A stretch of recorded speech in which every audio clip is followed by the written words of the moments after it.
모든 영광을 주님께 올려드립니다. 할렐루야, 할렐루야. 어제는 전인적인 치유 수양에 40명이 모여서 참 큰 은혜를 받았다고 합니다. 정말 더운데 권사님들과 또 집사님들 식사 준비하시고 기도해 주시고 이렇게 봉사하고 섬겨 주시는 그런 또 손길이 있어서 또 많이 은혜를 받고 아침부터 저녁까지 은혜의 강물이 흘렀다는 소식을 들었습니다. 제일 감사한 거는 어제 이제 그 유스들 청소년들 중에 타신이라는 이제 그 아라기상 장남하고 정재현 집사님 딸 둘째 딸 기현이가 어제는 방언을 받았대요. 그래서 저는 참 애들이 또 받았다는 게 얼마나 감사한지, 그 차세대에 하나님께서 또 우리에게 이렇게 은혜를 주시는구나. 그래서 받은 걸로 이제 다 은혜를 받아서 주님과 더 깊은 그런 교제가 이루어지면서 세상 나가지 않는 그런 자녀들로 하나님이 세워주시기를 원합니다. 그래서 참 감사하고 우리 교회가 하나님 더 건강하고 축복된 교회로 하나님 인도해 주실 걸 더 믿습니다. 하나님 우리에게 축복 주실 때 또 말씀으로 주시잖아요. 그래서 오늘 하나님 우리에게 주시는 말씀 보시겠습니다. 계시록 우리 2장 먼저 14절 우리 한번 보시겠습니다. 같이 우리 봉독하시겠습니다. 그러나 너에게 두어 가지 책망할 것이 있나니 거기 너에게 발람의 교훈을 지키는 자들이 있도다. 발람이 발락을 가르쳐 이스라엘 앞에 올무를 놓아 우상의 제물을 먹게 하였고 또 행음하게 하였느니라. 아멘. 이것은 마지막 때의 7교회의 버가모 교회에게 하시는 성령의 음성입니다. 오늘 제가 이제 뭐를 말씀드리려고 하냐면, 저도 이제 손녀가 두 번째 태어나고 딸 이제 산모가 이제 집에 있다 보니까 이번에 말씀 그렇게 준비할 시간이 없었어요. 그래서 하나님 어떻게 해야 되죠? 그러는데 하나님 그냥 발람에 대해서 그냥 저한테 이렇게 깨닫기를 원하시고 짬짬이 시간 있는 대로 제가 이제 이렇게 묵상을 하면서 저는 참 많은 은혜를 받았어요. 이런 모양으로 저런 모양으로 발람에 대해서 참 많이 은혜를 받는데 시간이 짧은 시간에 하나님 제일 중요한 거, 그래서 제가 받은 은혜를 여러분들과 같이 나누기를 합니다. 세상 만사에는 처음이 있으면은 분명히 끝이 있습니다. 그래서 계시록 우리 1장 8절에도 보면 예수님께서 말씀하십니다. 주 하나님이 가라사대 나는 알파와 오메가라. 이제도 있고 전에도 있었고 장차 올 자요 전능한 자라. 알파와 오메가, 이게 헬라어로 알파는 처음이고 시작이고 오메가가 끝이에요. 그래서 시작부터, 이 세상 천지 시작부터 예수님께서 있었고 예수님으로 인해서 시작되었고 마지막에 장차 올 자요, 예수님이 성경에는 내가 다시 오리라, 다시 오리라, 이걸로 해서 장차 올 자요. 그러면 이제 세상에 끝이 난다는 거예요. 안 믿어도 소용없어요. 그건 진리예요. 그래서 이것을 믿는 것이 우리의 믿음인 것입니다. 그래서 우리가 시작도 잘 돼야 되지만 참 중요한 것은 끝이 잘 돼야 된다. 그래서 끝에 우리가 칭찬받는 자가 돼야 되는 것입니다. 끝에 주님 앞에 너 참 잘하고 왔구나, 이렇게 칭찬받는 자가 돼야 되는 거예요. 지금은 좀 힘들지 몰라도 힘든 이유가 있는 거예요. 더 좋기 위해서. 예레미야 애가 그게 보면은 3장에 보면은 사람이 이렇게 젊었을 때에 이 멍에를 매는 것이 좋다고 말씀합니다. 젊었을 때, 고생도 젊었을 때 해야 되는 거죠. 왜? 노년이 돼서 좋아지기 위해서. 그냥 젊었을 때 노세 젊어서 노세 하다가 한편 노년이 됐는데 너무 곤란하고 막 힘든 것이 왔어. 정말 몇 배 더 주고 싶은 거예요. 그러니까 말씀에도 너희들이 젊었을 때 멍에를 매는 게 좋다. 그래서 우리가 훈련을 받고 하나하나 해가면서 결국은 우리가 잘 되기 위해서 하나님 우리에게 그렇게 말씀하셨다고 하는 것을 우리 깨달아야 되는 것입니다. 아까도 장차 오실 분이라고 예수님 말씀하셨는데 우리가 옛날에 사도신경 많이 외웠죠? 산자와 죽은 자를 심판하러 오시리라. 예수님께서 처음에 우리에게 오셨을 때는 죄인을 구원하러 오셨습니다. 그래서 누구든지 예수님을 믿기만 하면 우리를 죄에서 용서해 주시고 영생을 주셨습니다. 그러나 다시 오실 그분은, 다시 내가 오리라 하신 그 예수님은 죄인을 구하러 오시는 것이 아니고 의인을 데리러 오신다는 것을 우리가 깨달아야 되는 것이에요. 그래서 우리는 정말 살아있는 자가 돼야 되는 것이에요. 그래서 오늘 본문에 발람을 통해서 저는 참 은혜를 너무 받았어요. 뭐 발람이 잘해서 은혜를 받은 게 아니고 항상 성경의 인물을 우리에게 주실 때는 잘하는 인물은 저렇게 해서 너희들이 축복을 받는 거야. 잘못한 게 있으면 저렇게 되면 너는 안 되는 거야. 이걸 하나님 우리에게 주시는 말씀이에요. 그래서 발람은 모세 시대에 이스라엘 백성이 아라노 그 광야가 끝날 무렵에 살았는 메소포타미아의 점술가였어요. 점장이 점술가였어요. 그래서 발람이 왜 여기에 등장을 하냐면은 모압 왕 발락이라는 사람이 있는데, 모압 왕이 이스라엘이 하나님과 함께하고 하나님께서 이스라엘 편이 되어서 전쟁을 하면 승리를 하고 이렇게 되니까 모압 왕이 무서운 거예요. 저 이스라엘이 우리를 쳐들어오면 어떡하지? 그래서 먼저 선수를 쳐서 발람을 불러서 당신이 저주를 하는 자는 저주를 받고 당신이 축복하니까 축복을 받으니까, 이게 아주 유명한 점장인 거예요. 그래서 은금을 당신한테 다 줄 테니까, 달라는 대로 줄 테니까 제발 저 이스라엘을 저주해 달라, 그렇게 막 부탁을 한 거예요. 사주를 한 거예요. 유혹을 했어요. 은금 다 줄게. 근데 참 그 당시에 이 발람은, 여러분 점장이들도 하나님이 한 분이신 걸 알아요. 하나님을 두려워하는 거예요, 점장이가. 야고보서 2장 19절에는 이런 말씀이 있습니다. 마귀도, 귀신도 하나님이 한 분 하나님이신 걸 알고 정말로 두려워한다는 거예요. 그러니까 진짜 점장이는 하나님이 어떤 분이시고 정말 자기의 운명이 어떤 것인지 솔직히 아는 것이에요. 우리 목사님, 우리 어머니는 예수님 믿고 이제 돌아가셨는데, 결혼할 때 점 치러 가서 엄청 반대를 했대요. 이 두 사람은 결혼시키면 큰일 난다, 헤어진다는 거예요. 점장이가. 근데 뭐 우리 결혼은 하나님의 계획이니까 이제 결혼을 했어요. 근데 결혼을 한 건 또 둘째고, 이 아들이 이제 또 예수를 믿는다는 거죠. 우리 어머니로서는, 우리 어머니는 아주 불심이 강하신 분이신데, 그래 저한테 너만 안 만났어도 이제 이렇게 했는데, 제가 한 게 아니고 하나님이 인도를 하셨거든요. 그래서 오늘 이제 예수를 믿고, 어머니 진짜 영생은 정말 예수님만이 있으니까 엄마도 예수 믿으셔야 된다고, 이제 우리가 갈 때마다 울면서 이제 엄마 믿으셔야 된다. 우리 어머니가 너무 괴로우신 거예요. 니네들은 믿대, 이제 나한테 얘기하지 마라 그러고 어느 날 또 점장이한테 가셨나 봐요. 이 아들이 예수를 안 믿게 어떻게 할 수 없겠나. 근데 아주 용한 점장이라, 이 점장이가 그 아들은 예수 안 믿으면 죽습니다 했어요. 근데 우리 어머니 예수님 얘기는 안 듣고 점장의 말을 100% 믿으시고 그 다음부터 우리 예수 믿는 걸 방해를 안 해요. 절대. 그러니까 여러분, 정말 용한 점장이는 예수님의, 하나님의 아들을 아는 거예요. 저 미국에는 어느 점 치는 그 마을에 입구에 서여 있대요. 진짜 크리스찬 오지 말라고. 점괘가 안 나오는 거예요, 이게. 그리고 오늘 한번 해보세요. 여러분들 가서 점괘가 술술 나오면 우리 의심을 해봐야 돼. 난 과연 하나님의 정말 선택받은 자녀인가? 이게 점괘가 안 나와야 돼요. 정말 우리 친구가 대학교 때 하면 너무 힘들어갖고 점 치러 누굴 따라갔대요. 그랬더니 점장이가 보더니 너는 왜 여기 왔냐고. 너는 왜 교회 가야 되는데 여기 왔냐고 해서 얘가 엄청 은혜를 받고 왔어요. 정말 맞다고. 그러니까 여러분 진짜 이 발람이 점치는 사람이지만 하나님이 완전 강력하게 하나님의 신이 임하니까, 왜? 하나님이 이스라엘을 사랑하시고 하나님이 이스라엘 택하셨는데 이 점쟁이가 아무리 저주를 하게 하나님 놔두시겠어요? 그러니까 민수기 22장 12절에 우리에게 보면은 하나님이 발람에게 이르시되 너는 그들이라는 그런 모압의 왕이 이제 은금을 줄 테니까 정말 저 산꼭대기에 가서 이스라엘을 저주하라고. 그러니까 그들과 함께 가지도 말고 그 백성 이스라엘을 저주하지도 말라. 이스라엘은 복을 받은 자니라. 이미 내가 선택했는 복받은 자녀라는 것이. 18절에 또 한번 볼까요? 발람이 발락의 신하들에게 대답하여 가로되, 그러니까 발락의 신하들이 무엇을 줄 테니까 어쨌든 유혹을 한 거죠.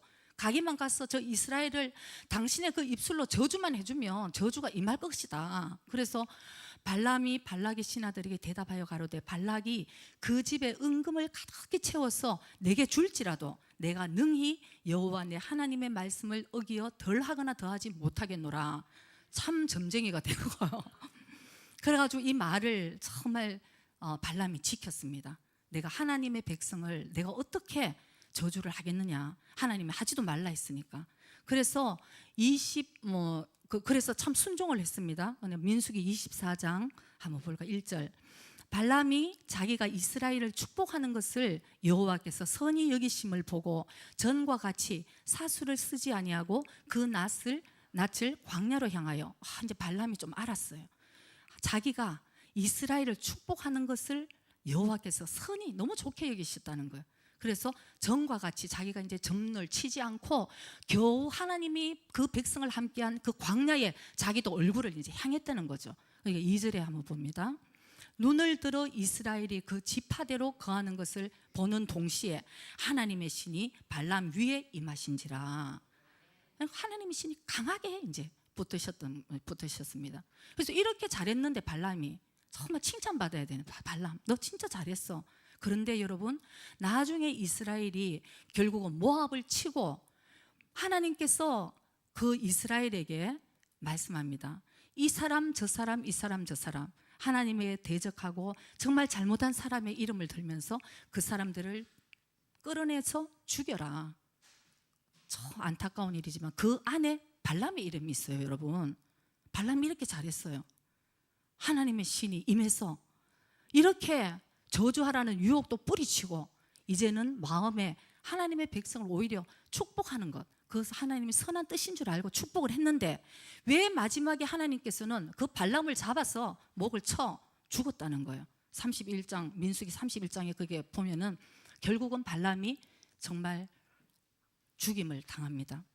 너무 심각합니다, 여러분. 그래서 제가 이 발람이 왜 이렇게 결국은 죽임을 당할 수밖에 없었는가, 이런 이제 혼자 묵상을 하면서 가장 오늘 하나님께서 우리에게 주시려고 하는 가장 중요한 포인트, 끝이 잘 돼야 되는데 끝이 잘 되기 위해서는 어떻게 돼야 되느냐를 발람을 통해서 우리에게 가르쳐 주시기를 원하는 것이 바로 이것이라는 것이죠. 발람은 발락과 이제 그 모압 왕과 헤어지고 은금의 유혹을 뿌리치고 이제 돌아갑니다. 그래서 그때부터 잘 가서 살아계신 하나님께 영광을 돌리면은 발람이 얼마나 이 성경의 위대한 인물로 점술가에서 하나님의 영이 임했어, 하나님의 사람으로 이렇게 얼마나 위대한 인물이 되었겠어요. 그런데 돌아가면서 하나님의 신이 이제 강력하게 붙들게 이제 이렇게 이제 놓아졌겠죠. 그러니까 발람의 그 안에 오늘 그 제목이 발람의 꾀를 버려라. 꾀. 발람의 그 마음에 있는 꾀가 이제 나타난 것입니다. 아마 마귀들이 유혹을 했겠죠. 너 그 은금 너 진짜 아깝지 않아?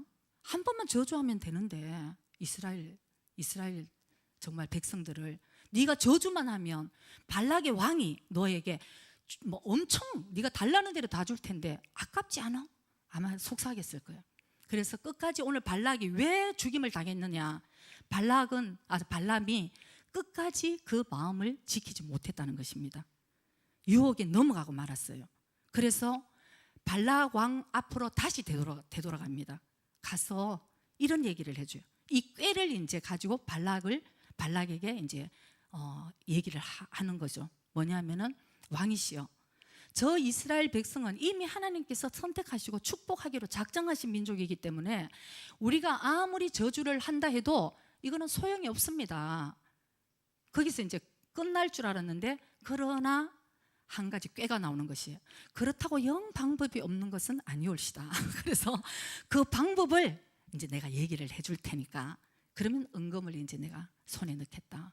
근데 그 방법이 뭐냐면, 지금 모압 땅에 살고 있는 이스라엘 민족에게 모압 여인들이 유혹을 해서 행음하게 하고 자기들의 신을 섬기게 하고 죄를 짓게 하면 하나님께서 그 사랑하는 이스라엘 백성들이 자기를 떠난 거, 거룩하지 않게 또 죄를 저지르는 걸 보고 하나님이 진노하셔서 하나님이 저들을 저주하실 것이다.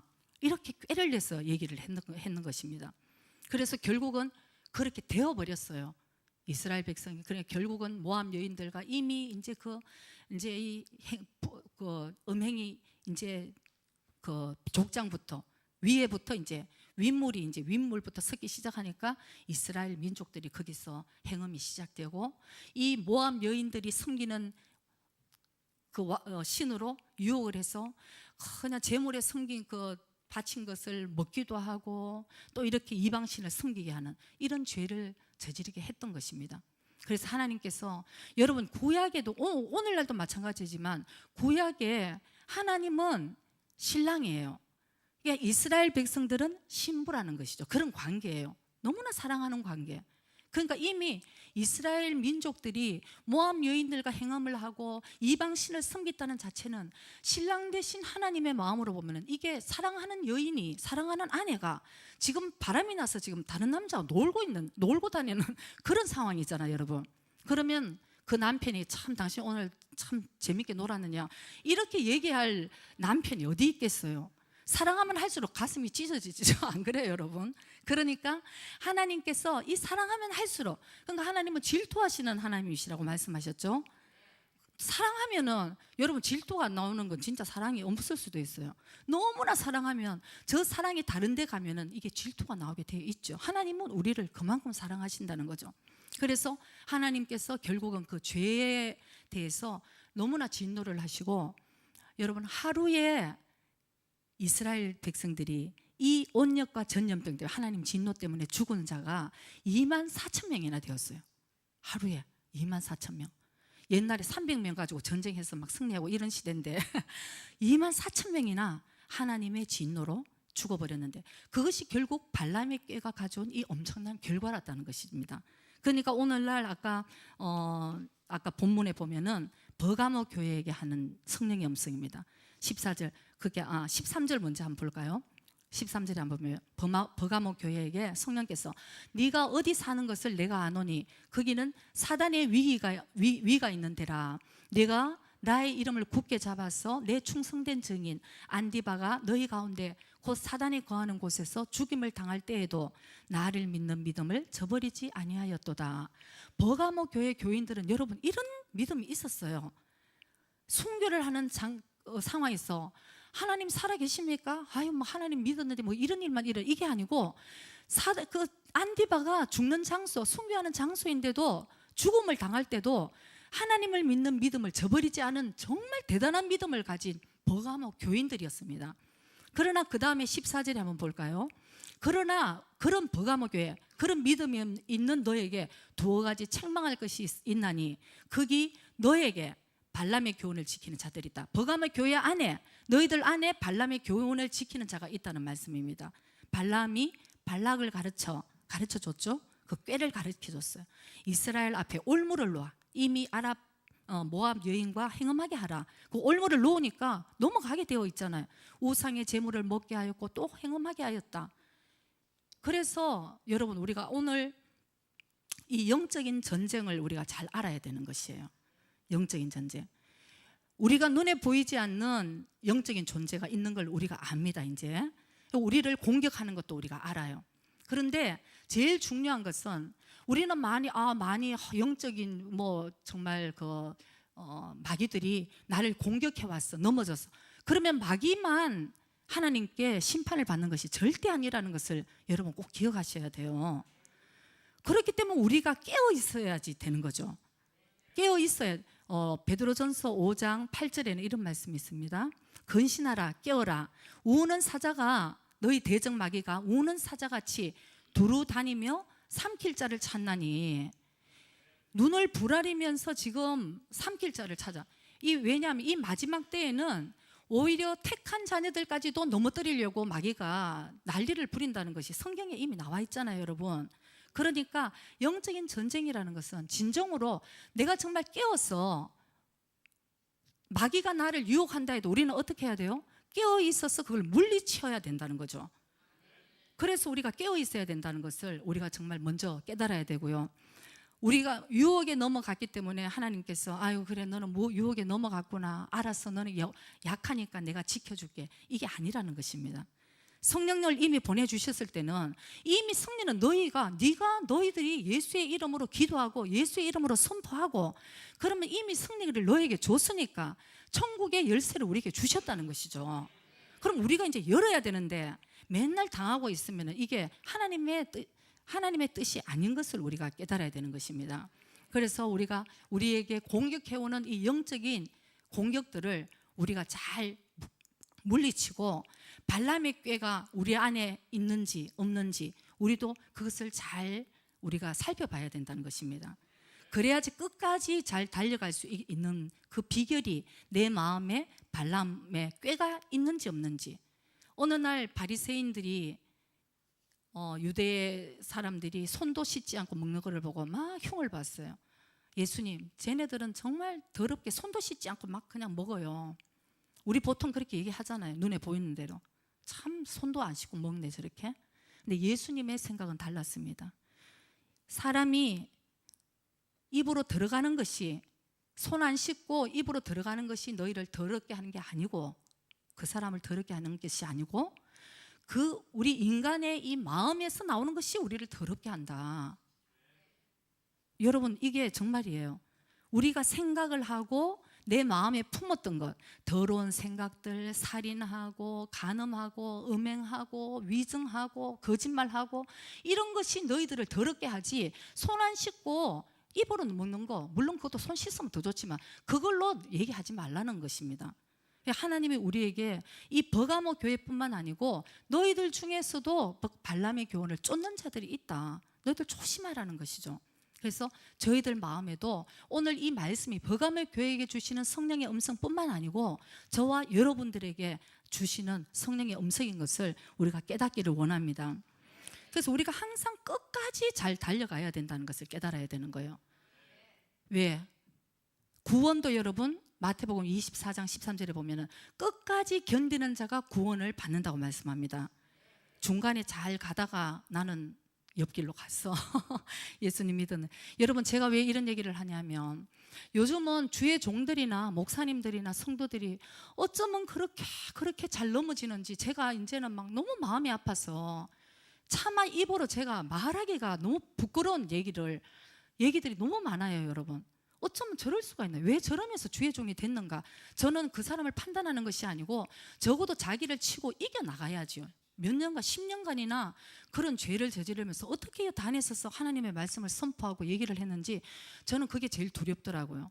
왜? 그만큼 끝까지 잘 달려가지 못하는 목사님들, 주의 종들, 성도들이 너무너무 많습니다. 여러분, 놀라요. 그러니까 우리는 끝까지 말씀에도 있듯이 너의 마음을 지켜라. 너의 마음에 거기서 생명의 근원이 난다고 말씀합니다. 생명이 가장 중요한데 이 생명은 결국 우리 마음에서 나는 거예요. 그래서 우리가 이 발람의 꾀를 우리 마음에서 완전 뽑아내야 되는 것입니다. 발람의 꾀. 나에게는 어떤 꾀가 있나? 발람은 물질의 유혹에 넘어갔습니다. 물질은 어떤 분들은 그 유혹은 강한데 이성에 넘어갈 수도 있고, 또 이 분노에 넘어갈 수도 있고, 미움에 넘어갈 수도 있고, 뭐 하여튼 여러 가지 우리에게 연약한 넘어뜨리기 위한 그런 마음의 속성들이 이제 우리가 가지고 있는 거죠. 신앙생활을 하면서 저도 그렇고 여러분들도 그렇고 우리는 진짜 끝까지 잘 달려갔으면 좋겠어요. 생명수교회 교인들 하나도 은혜에서 떨어지지 않고 정말 잘 달려왔어. 이게 얼마나 예수님이 얼마나 기뻐하실 일이고, 적어도 목사님과 제가 목회했는 목회자로서도 이것만큼 감사하고 영광스러운 일이 어디 있겠어요. 저는 뭐 제 영광 면류관이 아니고 그만큼 제가 적은 사랑이지만 여러분들이 정말 잘 됐으면 좋겠어요.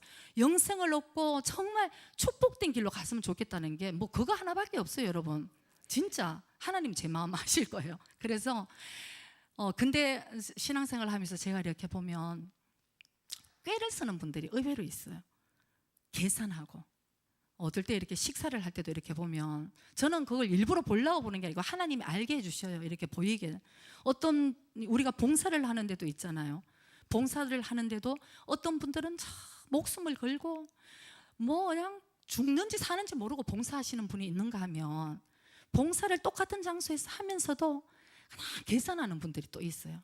어떤 게 조금 더 힘들지 않을까. 여러분 봉사하다 보면 그러다 보면 정말 열심히 하는 분들도 어떨 때 마음이 힘들 수 있지만 그거는 뭐 그분의 일이고 나는 하면 되는 거지만, 그 계산하는 분들은 이 마귀의 올무에 걸릴 가능성이 너무 많다는 거죠. 그걸 빨리 자기가 연약한 부분을 알아차려서 우리가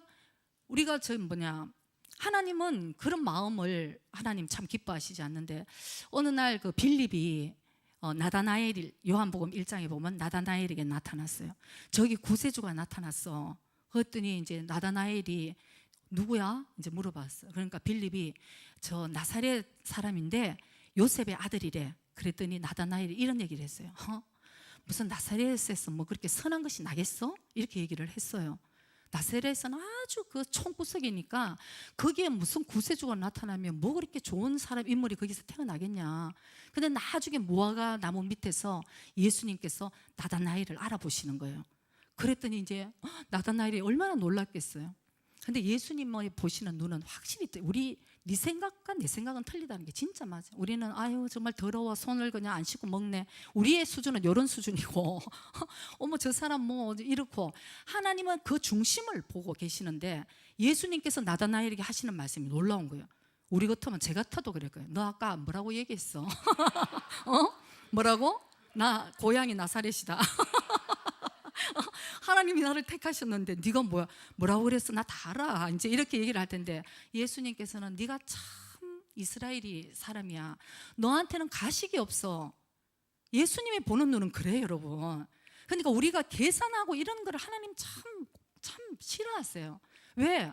예수님은 생명까지도 다 우리에게 주셨는데 뭐 우리 가지는 걸 예수님이 뭘 그냥 우리에게 원하실 게 있다고 우리를 계산해서 조금 계산해서 이러는 거를 하나님 진짜 안 기뻐하시는 거예요. 그래서 우리가 먼저 이런 순수한 마음이 있어야 되는 거예요. 정말 주님 앞에 가는데 저는 막 22년 동안 이렇게 목회를 하면서 전 주님 앞에 가면 제가 이름이 있어요. 제 입에서 제일 먼저 나올 이름. 주님 아무 얘기를 안 했지만은 정말 조용한 데서 사람이 보든 누가 보든 안 보든 내 마음에 정말 순수한 마음으로 충성한 사람들, 이 사람의 이름이 내가 나오게 되어 있다니까요, 주님. 근데 늘 계산하고 어떤 분들은 11조도 계산해서 못 나와. 아이고 이 11조 하나님 진짜 이게 하나님 드린다는 줄 알았는데 목사님 포켓 때 들어가는 거 아닐까? 여러분, 그래서 제가 자랑이 아닌데 때로는 제가 이런 얘기를 좀 해드리는 게 좋나 이런 생각이 들어요. 일부에도 참 해야 되는데 뭐 잊어버렸네. 사실은 목사님과 저는 우리 재산을 다 팔아갖고 여기까지 왔어요. 그러니까 지금 여러분들이 누군가가 11조를 안 내도 교회에 아무 지장이 없어요. 이미 하나님이 하시는 거니까. 11조 얘기를 말씀을 드리는 것도 여러분들이 진짜 말씀 안에서 순종하고 축복되기를 원해서 말씀드리는 거지, 여러분들이 11조를 안 내고 우리 교회에 그거하고는 아무 상관이 없다는 것을. 그래서 제가 때로는 이런 얘기를 들으면 아이고 어떻게 그 사람들 좀 위로하는 차원에서, 이건 내 자랑이 아니고, 우리는 목사님은 저희들은 우리가 사업했어도 돈 다 들여갖고 여기까지 왔어요. 그래서 전혀 그런 거는 의심하시지 마시고 진짜 안심을, 제가 자랑할 거는 너무 많아요. 그러나 안심, 그 중에서 혹시나 여러 가지 계산하다가 그것까지 생각하시는 분들이 계실까 봐 그건 아니라는 것을 안심으로. 그러니까 여러분들의 축복, 여러분들이 말씀 안에 순종해서 축복받기 위해서 11조 드려야지 이렇게 말씀을 하는 거지, 절대 여러분들이 그거는 여러분들이 주님 앞에서 1대1의 관계에서 하나님의 말씀에 순종을 해야지 하나님께 끝까지 잘 달려갈 수 있다는 것을 여러분들이 깨달을 수 있을 것입니다. 그래서 무슨 이렇게 오늘 말씀을 들을 때나 어떤 성도들 간의 관계 속에서도 우리가 이 발람의 꾀, 우리 마음에 있는 이 연약한 부분들을 사실 확 좀 이게 깨져야 돼요. 이걸 깨지 않으면 결국은 그것이 우리의 승뿌리가 되고 요새, 영역이 돼요. 요새가 돼서 마귀가 거기에 이제 밥을 먹고 이제 살아갈 수밖에 없게 만들어주는 것이 우리의 마음이라는 것이죠. 사도 바울은 고린도 교회에게 굉장히 너희들 죄를 버리라. 여러분, 고린도 교회를 우리가 보면은 얼마나 은사가 풍성한 교회였는지 몰라요. 너무나 은사도 많고 거기는 뭐 우리가 뭐 방언합니다 이런 소리를 할 수 없을 정도로 은사가 풍성한 교회였고 열심히 있는 교회였어요. 그러나 사도 바울이 그 고린도 교회 교인들에게 하는 얘기를 늘 보면은 너희들 마음에 있는 그 죄악들을 늘 얘기를 하면서 나중에는 이런 얘기를 합니다. 고린도후서 6장 13절에 보면은 저는 사도 바울의 마음이 참 많이 느껴져요. 내가 자녀에게 말하듯 하노니, 얼마나 하나님의 진리의 말씀에 부딪힐 때 사람들이 아멘하기보다 마음이 불편하게 생각을 할 때가 많잖아요. 그러니까 사도 바울이 내가 해산의 고통으로 너희들 낳았다. 그래서 자녀에게 말하듯, 부모가 자녀에게 제일 좋게 되고 자녀가 축복을 얻기를 부모만큼 원하는 사람이 어디 있겠습니까? 그러니까 사도 바울이 고린도 교회에게 내가 자녀에게 말하듯 하노니 보답하는 양으로 너희도 마음을 좀 넓혀라. 듣기 힘든 말씀이 있어도 말씀이 그러면 아멘하고, 내 마음에 그렇게 정말 순수하게 충성하고 끝까지 내가 순종하려고 그러는 마음을 가져야지 하나님이 주시는 말씀에 우리가 은혜를 받고 흘러가게 되는 거 아니냐. 그리고 성도들 가운데서도 여러분 조그만 것으로 다툴 필요 하나도 없어요. 내 마음을 넓혀서 나는 내가 승리해 나가고 하나님이 나를 축복의 그릇으로 나를 통해서 흘러가도록 하면 우리 되는 거예요. 상대방이 나를 뭐라 그런들 뭐 가만 내버려 두세요. 그냥 나는 이 상황에서 하나님의 말씀 붙들고 아멘. 그러다 보면 어느 날 나를 통해서 계속 그런 영적인 축복들이 흘러가게 되는 그런 놀라운 일들이 일어나게 될 줄 믿습니다. 발람은 하나님의 뜻을 알았습니다. 하나님께서 너 그렇게 하지 마, 저주하지 마, 그 이스라엘 백성은 축복받은 자들이야, 이렇게 말씀을 하셨는데도 나중에 끝까지 그 재물에 대한 유혹을 정말 뿌리치지 못하고 계속 자기의 뜻을 어쨌든 뚫고 나가는 거예요. 뚫고 그러면 하나님은, 저는 참 인격적인 분이시다는 것을 제가 신앙생활 하면 할수록 알아요. 때로는 제 마음 같으면 저 정도 되면 그냥 하나님이 아주 그냥 채찍으로 한번 탁 때리시면 정신 차릴 건데, 이런 생각은 인간의 생각이지만 참 하나님은 인격적이시고 참 오래 참으신다, 이런 생각이 들어요. 그러나 제가 어느 날 제가 한 2주 전에 묵상을 하면서 그렇지, 하나님은 정말 오래 참으시는 분이지, 제가 그러는데 제 마음에 성령께서 딱 주시는 말씀이 있어요. 그러나 오래 참지만 끝까지 참지는 않아, 딱 그러시는 거예요. 여러분 이거 그래, 여러분 한번 생각해 보세요. 끝까지 우리 잘 달려가야 되는데 못 달려갔다, 끝까지 하나님이 참아주시지 않는다는 거죠. 끝에는 심판하시는 분이라는 거예요. 근데 그때 내가 너무 은혜를 받아서 어머, 우리 주님은 끝까지 그렇구나, 끝까지 참는 분은 아니시고 오래 참으시는 분이구나, 이걸 이제 깨달았는데, 그 끝까지 여러분 자기 주장을, 하나님의 뜻은 이건데 자기 주장을 끝까지 얘기할 때 때로는 하나님께서 그 사람이 하고자 하는 대로 내버려 두실 때가 있어요. 너무나 마음이 아프지만 그 자식이 끝까지 자기의 뜻을 내려놓지 않고 하나님의 뜻을 거스릴 때는 한번 내버려 둘 때가 있잖아요. 돌아온 탕자와 같이. 그래야지 막 이렇게 그냥 힘들게 저렇게 힘들게 고난을 당하고 결국은 내가 돌아갈 곳은 아버지 집밖에 없다, 이러고 와야 깨닫게 되니까. 하나님의 마음은 그렇다는 거죠. 그래서 발람이 끝까지 자기의 꾀를 쓰면서 자기가 유혹에 정말 넘어졌을 때, 그걸 생각하면서 우리도 얼마나 이런 일들을 참 많이 행하고 있는가, 이런 생각이 들었습니다. 우리는 하나님을 사랑한다고 얘기하면서도 때로는 그 안에 정말 내 뜻이 들어갈 때가 참 많지 않겠어요. 때로는 너무 애기면은 깨닫지도 못하겠더라고요. 그러나 진짜 좀 이렇게 성숙해서 하나님의 뜻이 진짜 무엇인지 정말 깨달아가면, 그때 난 참 애기였기 때문에 몰랐는데 그때는 내가 참 모르면서 하나님의 마음을 그렇게 좀 아프게 했구나, 이런 것을 지금 이렇게 새삼스럽게 생각이 나는 때가 있어요. 그래서 되도록이면 정말 주님 뜻이 무엇입니까?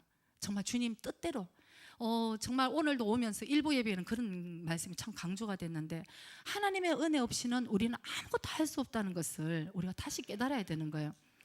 발람도 아까 여러분 하나님의 신이 강하게 임했을 때는 자기가 입술에서 아무리 은금을 줄 테니까 저주하라 해도 저주를 못했어요. 결국은 축복을 했던 거예요. 왜? 그건 자기가 잘한 게 아니에요, 여러분. 하나님의 신이 강하게 임했던 거예요. 그러나 결국은 하나님의 신이 떠나고 나면 결국은 무엇이 남습니까? 우리 속에 있는 육신의 모든 생각이 그대로 드러나게 되어 있는 거예요. 이 발람의 꾀를, 우리에게도 있는 이 발람의 꾀를 우리가 철저하게 우리가 뿌리를 뽑지 않으면 언젠가는 우리는 결정적인 순간에는 내 꾀에 내가 스스로 넘어가는 그런 경우가 있다는 것을 우리는 정말 깨달아야 되는 것입니다. 데살로니가 후서 2장 7절에 이런 말씀이 있죠. 지금 오늘도 우리가 주님의 은혜가 우리를 덮고 계시기 때문에 데살로니가 후서 하나님의 은혜가 우리를 덮고 있기 때문에 우리는 지금도 어떤 의미에서 죄를 짓고 있으면서도 지금 보호 속에 있는 거예요. 그러나 이 말씀에도 보면 불법의 비밀이 이미 활동하였으나 지금 막는 자가 있어. 아멘. 지금 성령님께서 모든 것을 막고 계신다는 거예요. 그러니까 우리는 이렇게 은혜 속에 아직도 사는데 그 중에서 옮길 때까지 하시리라. 언젠가는 이게 없어진다는 거예요, 여러분. 그러면 우리 속에 있는 육신의 더러운 것들만 남아서 결국 선택하고 가는 길이 방향이 어느 길이 가겠어요? 하나님의 은혜가 강하게 우리를 붙잡아 주시니까 그나마 지금까지 신앙생활을 하고 정말 내가 그래도 주님 뜻대로 살려고 그러는데 오늘 이 순간도 우리가 내 속에 있는 모든 육신의 이런 죄악들, 꾀들을 온전하게 내려놓는 훈련들을 해나가지 않으면 우리 말씀만 언제든지 주님 언제 오실 때, 주님 다시 오실 때, 주님 오시면은 어떻게 될까 우리 그것도 생각을 해봐야 되는 거예요.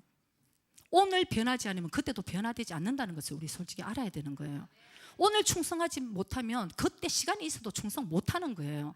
그리고 오늘이 내가 어떤 마음으로 변화돼 가야 되는가 참 중요하다는 것을 우리가 다시 한번 깨달아야 될 줄 믿습니다.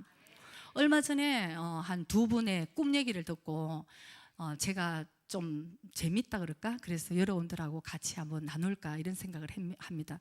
두 사람의 성도한테서 제가 꿈 얘기를 들었는데요. A와 B라고 하겠습니다. A 성도가 어느 날 저한테 이런 얘기를 했어요. 아마 필리핀 그 선교 갔다 왔을 즈음에 자기가 꿈을 꿨대요. 근데 사모님이 갑자기 자기 집에 오셔서 자기 옷장을 팍 여시고는 이 옷도 버려야 되고 이 옷도 버려야 되고 이 옷도 버려야 돼. 막 이제 제가 버려야 될 옷들을 막 골랐대요. 근데 이 성도가 생각할 때는 저거 아직도 입을 수 있는 옷인데 아직도 내가 좋아하는 옷인데 저거 아직도 입을 수 있는 옷인데 왜 사모님 이건 버려야 돼, 이건 버려야 돼 그러시는지 꿈속에서도 이해가 안 됐대요. 근데 어쨌든 그러고 이제 제가 버렸대. 참 완전 주거 침입죄로 남 옷장 열고 이제 이렇게 버렸어요. 근데 그 성도님이 그 다음에 하는 얘기를 저한테 하더라고요. 너무 놀라운 일은 그거를 자기가 꿈속에서는 아직도 저거 입을 수 있는 건데 왜 그렇지? 왜 사모님 버리라 그랬지? 이런 생각을 했는데 그거를 일단 꿈을 꾸고 나서 자기한테 희한한 일이 생겼다는 거죠. 뭐냐 하면은 지금까지는 죄라고 생각하지 않았던 것까지 아주 구체적으로 성령님께서 얘야 그건 아니지 않느냐, 그건 사실 내가 기뻐하는 것이 아니야 이렇게 알게 됐다는 거예요. 너무 신기하다. 자기 너무 신기해서 그래서 진짜 주님과 더 친밀한 관계를 이제부터 더 만들어 가야 되겠다 이렇게 얘기를 해서 참 듣고 보니까 저도 참 기쁘더라고요. 근데 B라는 이제 또 성도님도 또 이제 꿈을 꾼데 이런 얘기를 하는 거예요. 아주 수정같이 맑은 그 바다인지 강인지 하여튼 그러는데 제가 꿈에 바쁜 것 같아 보니까 그냥 바다에서 제가 배를 타고 오더래요. 그래서 너무 맑은 강가에 너무 좋은 이제 그런 바다에 사모님이 배를 타고 와서 자기가 이렇게 서 있는데 그 바다 옆에 서 있는데 사모님이 빨리 타라고 당신 이 배를 타야 된다고 그랬는데 자기가 이렇게 머뭇머뭇거리고 있었대요. 근데 뭐를 그러냐면은 옷보따리를 자기가 입고 있던 옷보따리를 아주 자기가 귀중하게 생각을 하고 이걸 붙들고 있는데 왜 머뭇했냐면은 제가 그 옷보따리를 내려놓고 타야 된다고 얘기를 했대요. 그랬더니 이걸 너무 아까운데 이걸 어떻게 내려놔? 그래서 제가 그 꿈 얘기를 듣다가 결론이 중요한 거예요. 당신 그래서 탔어 안 탔어? 그랬더니 안 탔대요. 옷보따리를 아주 그냥 불끈. 그래서 내가 탔어야 되는데 내가 웃으면서 다음에 또 간다 내가 그냥 노젓고 갈 테니까 그때는 딱 타야 돼 이제. 그러고 이제 웃었는데 웃을 일이 아니에요 여러분. 그걸 내려놔야 되는데 제가 어제 이 꿈 얘기를 두 사람 꿈 얘기를 생각을 하는데 성령님께서 저한테 로마서 13장 14절 말씀을 주셨어요. 그 말씀이 뭐냐면은 여러분 참 재밌어요. 우리가 이거 수도 없이 읽는 말씀이지만 오직 주 예수 그리스도로 옷 입고라 그러셨어요. 주 예수 그리스도가 어떻게 옷이에요? 그래서 오직 주 예수 그리스도로 옷 입고, 제가 영어 성경도 찾아보니까 clothes, 지금 옷이더라고요 보니까. 그래서 정욕을 위하여 육신의 일을 도모하지 말라. 이 옷보따리, 이 빨리 옷을 버리고 예수 그리스도로 우리는 옷을 입어야 된다는 것입니다. 그래서 예수 그리스도 옷을 다 크게 딱 무장을 하고 입으면 우리 속에 작은 이 정욕들이 결국은 다 예수 그리스도로 인해서 없어지게 되는 것이에요. 자기가 죄를 짓고 무화과 나무로 잎새로 막 그냥 가리려고 이러고 있는 게 지금 우리의 모습인데, 하나님 그러시잖아요. 얘야, 무화과 나무 다 보이니까 놔둬라, 내가 양가죽을 해줄게. 그냥 이렇게 탄탄하게 입혀주시듯이 우리의 모든 정욕, 이 모든 것을, 육신의 일을 도모하지 않고 우리는 예수 그리스도로 옷 입는 저와 여러분이 되어야 될 줄 믿습니다. 그래서 우리가 어제 전인적인 치유 수양을 끝마치고 이번 주부터는 이제 양육과 훈련에 들어갑니다. 그래서 저도 참 매력적인 말이, 김성호 목사님께서 지름길이 있습니다. 신앙은 지름길이 있습니다. 아멘. 진짜 그 말씀이 맞아요. 빨리 훈련받고 빨리 해서 어떻게 싸우는 것을 이기고, 이 빨리 이제 내가 이 영적인 지식을 아는가, 그 말씀도 맞지만 이 발람의 꾀, 이거는 우리가 사실은 배운다고 되는 게 아니잖아요, 여러분. 그죠? 내 마음에, 우리가 영적인 전쟁 그러지만 제일 치열한 영적인 전쟁터가 어디냐면은 우리의 마음이에요. 어떤 의미로 외부에서 오는 공격들은 의외로 잘 견디셔요. 믿지 않은 남편이 그 교회 오늘 가지 마 이렇게 해도 우리 성도님들 보니까 참 대단하셔. 그러더니 다른 건 다 뭐 당신한테 다 내가 져줄 테니까 나 교회 가는 건 가야 된다. 이래 다 오셨잖아요 보니까 지금. 이거는 우리 잘 이겨요. 참 진짜 그것도 대단한 거죠. 그러나 그 영적인 전쟁보다 더 중요한 것은 나의 마음의 영적인 전쟁이라는 것이에요. 내 마음에 발람의 꾀를 가지고 교훈을 가지고 오고 나를 넘어뜨리려고 하고 죄를 지어서 하나님의 은혜 가운데 떨어지게 하고, 이것을 우리가 잘 지켜야지만 끝까지 우리가 승리하고 나가야 된다는 것을 우리가 깨달아야 될 줄 믿습니다. 그래서 베드로전서 5장 8절에도 너희들이 근신하고 깨어있으라. 뭐 악한 마귀가 우는 사자와 같이 삼킬 자를 찾아서 막 찾아다닌다는 거 아니에요, 여러분. 그러니까 택한 자까지도 마지막 때 넘어뜨리려고 이렇게까지 마귀가 우는 사자같이 두루다니며 삼킬 자를 찾는데, 우리는 어떻게 해야 되겠습니까? 내 마음을 지키고 끝까지 주님 은혜 가운데 이게 돼야지 그 다음에 우리가 제가 이제 어떤 분이 저한테 그런 얘기를 하더라고요. 목사님 사모님은 자기 셀리더 한번 해봐도 너무 힘든데 목사님 사모님은 천국에 가면 참 면류관이 참 클 것 같아요. 그런 얘기를 하셨어요. 그래서 내가 그 말해주는 모습이 너무 감동이 되고 위로가 됐지만, 제가 금방 했는 얘기가 있어요. 그러나 일단 천국에 들어가야죠. 이거 얼마나 넘어지는 목사들이 많고 여러분, 성도들이 많고, 웬 죄악들이 그렇게. 그래서 이 마지막까지 잘 가야 된다는 게 교만할 수 없는 마음이더라고요. 오직 주님의 은혜 안에서만, 주님 나는 갈 수 있어요. 주님 저를 불쌍하게 여겨주세요. 이번 주일은 일주일 내내 주님 저를 불쌍하게 여겨주세요. 이 기도밖에 안 나오는 거예요. 한번 생각해 보세요. 우리 자기 자신이라는 게 이게 얼마나 죄 덩어리인지. 제가 제 모습을 봐도 조금 이제 성숙해서 이제 주님을 기쁘시게 하는 것 같은데, 생각해 보면은 그건 저희 착각일 뿐이고, 얼마나 끊임없이 이 죄된 모습들이 드러나는지, 주님 빛 대신 주님 앞에 가깝게 가면 갈수록 이 어둠이 막 드러나니까, 제가 나중에는 이번 일주일도 바쁜 일주일 가운데 오직 기도는 주님 저를 그냥 불쌍히 여겨주세요 그랬어요. 주님의 은혜가 없이는 저는 아무것도 할 수 없어요. 그래서 오늘도 사실 주님 제가 딸 산모 구원하고 이렇게 손녀 보고 정신없이 있다가 제가 어떻게 이 강대상을 올라가겠습니까? 이런 생각을 하다가, 그래도 우리 목사님 이번 주 너무 바쁘셨고 힘드셨기 때문에 남편을 그럼 제 못한다 그러면 우리 또 목사님이 하셔야 되니까 그거 내가 해야지. 그러나 제 마음은 주님이 저에게 은혜를 주시지 않으면 정말 저는 오늘 아무것도 할 수 없으니까 주님이 말씀해 주세요. 이런 이제 마음으로 이제 올려오기는 왔습니다. 그러니까 우리가 끝까지 구원을 받는 그 길도 끝까지 하나님 우리에게 말씀하십니다. 부름을 받은 자, 청함을 받은 자는 많되 택함을 받은 자는 적다고 말씀을 합니다. 그래서 좁고 협착한 길, 그 길이 생명의 길이라고 주님 우리에게 말씀하셨어요. 그래서 우리가 늘 우리 마음에 있는 이 발람의 꾀, 또 우리가 육신의 어떤 정욕을 도모하는 그런 마음들을 항상 성령님 안에 비춰보고 그것을 우리가 제어하면서 우리의 목표는 결국은 예수님을 따라가는, 예수님을 닮아가는 모습까지 우리가 성장해야 된다는 것을 여러분 꼭 기억하시기 바랍니다. 그때 주님 앞에 갔을 때에 야, 정말 잘하고 왔구나.